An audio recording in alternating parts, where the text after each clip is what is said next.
दोस्तों इस वक्त हम जहानाबाद में मौजूद हैं और जहानाबाद में कैसे बिहार के गरीब लोगों का पैसा बर्बाद किया जा रहा है वो हम आपको दिखाना चाहते हैं। सोचिए कि 2013 में एक अस्पताल बनाया जाता है, भव्य तरीके से करोड़ों रुपया खर्चा करके अस्पताल बनाया जाता है और वो अस्पताल जो है अब किस काम में आ रहा है तो आप देखकर हैरान रह जाइएगा। मेरे पीछे देखिए कि ये अस्पताल है और ये अस्पताल के तमाम खिड़कियां हैं जो अब आपको किसी पुरानी हवेली हॉरर फिल्म की जैसे दिखाई दिया जाएगा, जिसमें कोई फिल्म भी शूटिंग किया जा सकता है। सोचिए कि ये बिहार के लोगों के लिए, जहानाबाद के लोगों के लिए जो है करोड़ों रुपया का अस्पताल बनाया गया था। अब वो 2013 में बनाया गया था और अभी तक इसका उद्घाटन नहीं हुआ है। तो मैं आपके पीछे इसके पीछे का कारण बताऊंगा तो आप सोचने पर मजबूर हो जाएगा। इसके पीछे का कारण ये है कि जिनका ये जमीन है वो जमीन वालों से बिना बताए जबरदस्ती जो है जहानाबाद के उस समय 2013 के जितने भी अधिकारी थे, बिहार सरकार के जितने भी कर्मचारी हैं, बिना उनकी इजाजत के जो है इस पर बिल्डिंग खड़ी कर देते हैं।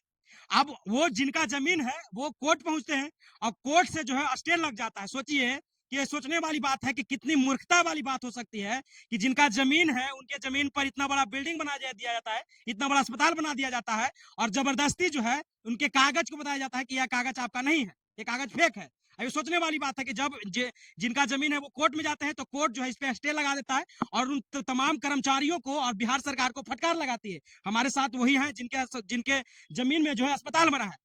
कैसे अस्पताल बना और कब अब तक क्यों इस पर स्टे लगा हुआ है, क्यों चालू नहीं हुआ, सब बताइए। ये अस्पताल 2013 में बनने के लिए स्टार्ट हुआ था। सीओ साहब आए, इसका नापी करने लगे। तो हमने बोला कि भाई इस मापी किस लिए हो रहा है, तो हॉस्पिटल बनेगा। हम की अच्छी बात है, हॉस्पिटल अगर बनता है तो ठीक है।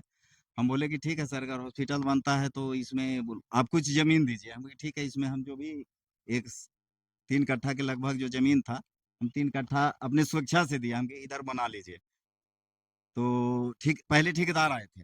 उसके बाद ठेकेदार बोले कि ठीक है जी, इधर से हम बनाते हैं। फिर उधर से सीओ साहब आए और सीआई साहब आए। वो कहें कि नहीं, ये जमीन आपकी नहीं है। हम कि सर, मेरे पास पेपर है इस जमीन का, आप देख तो लीजिए। वो पेपर देखने के बाद बोले कि नहीं, ये सब जमीन है जो कि बिहार सरकार की है। हम भी अच्छा, सर, सीओ साहब को आप पेपर दिखाएं, अपना रसीद जो काटते थे वो दिखाने के हाँ बाद सीओ हाँ, साहब खुद बोल रहे हैं कि आपका जमीन नहीं है। जमीन नहीं है। हमें जबरदस्ती आप क्यों कर रहे हैं भाई? कि जमीन जब रसीद कट रहा है, उसका वसीका है, लिखने वाला है, तो फिर आप कैसे कह रहे हैं कि ये जमीन आपकी नहीं है? तो हाँ, ये आपकी जमीन नहीं है। तो जबरदस्ती बनाना शुरू किए। हम गरीब आदमी हैं, अनुसूचित जाति के हैं। हम चले गए कोर्ट में। कोर्ट में जाने के बाद इस पर स्टे लग गया 3 महीना के बाद। 3 महीने के बाद स्टे लगा। उस समय डोर लेवल पे था ये। कोर्ट क्या कहा जब आप कोर्ट में गए हैं तो स्टे लगने क्या आप तो जब सुन पच रहे लीजिए, हैं। वहां से कमिश्नर माने कमेटी बहाल हुई। कमेटी बहाल हुई, यहाँ आकर के सारा चीज देखा सुना गया कि आज तक कितना उठा है। तो उस समय 1.5 लेवल तक उठा हुआ था। वो कमेटी बना, कोर्ट से ही कमेटी बन के आया था। वहां उसी टाइम स्टे लगा। गवर्नमेंट की लापरवाही, स्टे लगने के बावजूद भी हॉस्पिटल को पूर्ण कर दिया गया। मतलब कोर्ट से स्टे लगने के बाद भी ये कार्य चालू था। कार्य को चालू रखा गया। समझ रहे हैं? हमने कुछ नहीं बोला। फिर हमने केस किया कि भाई आज कोर्ट का भी अवहेलना किया जा रहा है।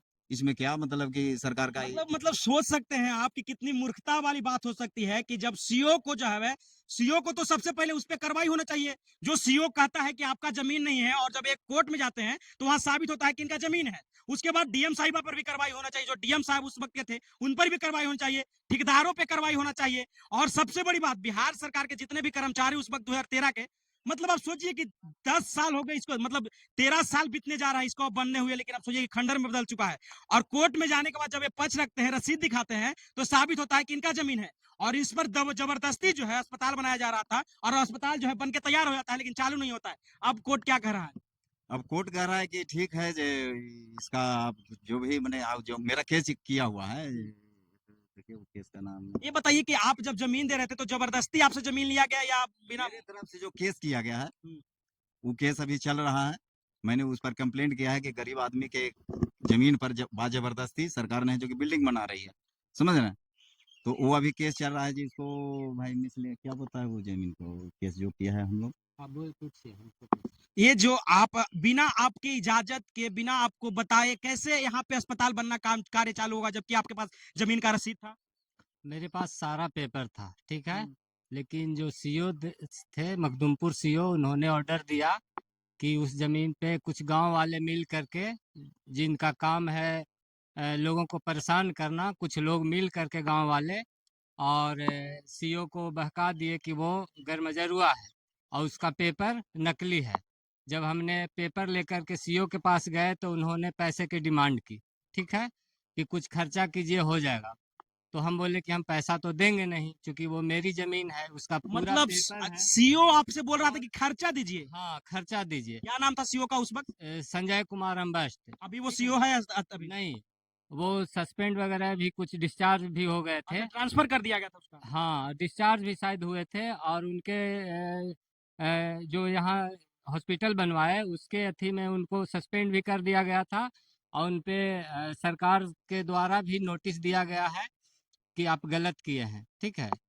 और यहाँ बात जबरदस्ती वो तो मेरा पेपर फाड़ कर फेंक दिए। कौन सीओ पेपर फाड़ के फेंक दिया? सीओ संजय कुमार अम्बस्ट। हम्म। और बोले कि ज्यादा बोलेगा तो तू लोग भी जेल जाएगा, जो चुपचाप जाओ, और नहीं तो खर्चा दो। तो हम लोग चले गए कोर्ट, ठीक है। और तब तक यहाँ बाई फोर्स ये काम लगवा दिए। मतलब आप सोच सकते हैं कि सीओ कहता है कि खर्चा दो नहीं तो काम लगा देंगे। और मैं आपको ये बताना चाहता हूं कि आप देखिए कि जिस अस्पताल में जो है बिना मूर्खता किए हुए जो है, मूर्खता के कितनी बड़ी पेश मिसाल हो सकती है। जो सोचिए कि आप ये अस्पताल बनाया जाता है सरकार के द्वारा और जबरदस्ती बनाया जाता है, जिनका जमीन होता है उनकी बिना रजामंदी के। देखिए कि इस अस्पताल में जो है बड़े बड़े मरीजों का इलाज होता है, उस अस्पताल में जो है जानवरों के लिए अनाज रखा जा रहा है और गोबर ठोका जा रहा है। तो ये सोचिए कि एक एक गरीब का ये पैसा इसमें लगा है, जो मजदूरी करके जो है इस मजदूरी करके 400-500 रुपया कमाता है, उसका लगा है।